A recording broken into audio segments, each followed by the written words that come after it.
નમસ્કાર ખેડૂત મિત્રો, આજે આપણે દોતીવાડા તાલુકાના ભાડલી ગામે આવ્યા છીએ. જાત ભાડલી ગામ છે, એમાં આપણા પ્રગતિશીલ ખેડૂત છે. તો પહેલાં તો તમારું નામ જણાવજો. તમારું નામ બોલો. ગોવિંદભાઈ પરખાજી ગુમતીવાલ. ગોવિંદભાઈ પરખાજી.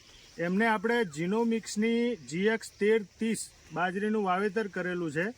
લગભગ આજે 70 દિવસ આજુબાજુ થયા છે અને 1330નું પરફોર્મન્સ આજે આપણે જોવા માટે અહીંયા આવ્યા છીએ.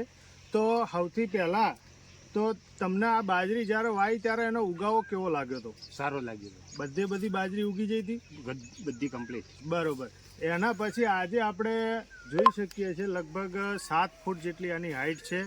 પછી એની ફૂટાવની વાત કરીએ તો થોડા નજીક આવીને બતાવો તો જેટલું આછું વાવેતર છે એમાં 1 2 3 4 5 6 7 અને 8 જેટલું આનું આછા વાવેતરમાં 8 ડોકા પણ નીકળ્યા છે. આની ફૂટ પણ સારી છે અને દરેક છોડ ઉપર, દરેક ડોકા ઉપર આપણને ડુંડા જોવા મળે છે. ડુંડામાં દાણા પણ ભરપૂર ભરાયેલા છે અને એકદમ મજબૂત, એકદમ ટાઈટ ભરાયેલા છે દાણા પણ. બરાબર. હજુ સુધી છેક આપણે પાકવાની તૈયારી છે તો પણ હજુ સુધી છેક સુધી આપણો ઘાસચારો પણ આપણને લીલો મળી રહે એ પ્રમાણેનું અત્યારે આપણને છોડ દેખાય છે. તો તમારું શું કહેવું છે આ બિયારણ વતી? સારામાં સારું બિયારણ સારું હોય. કડક પાણી છે તો પણ આ બાજરી સારી નીકળી છે.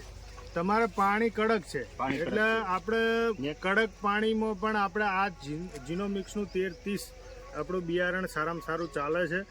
તો તમે પહેલાં વાત કરી કે આપણે પહેલાં આગળના વર્ષોમાં કોઈ દિવસ આવી બાજરી નહીં થઈ, એટલે આપણને આ બિયારણથી સંતોષ છે ને? સંતોષ છે. તો ખૂબ ખૂબ આભાર.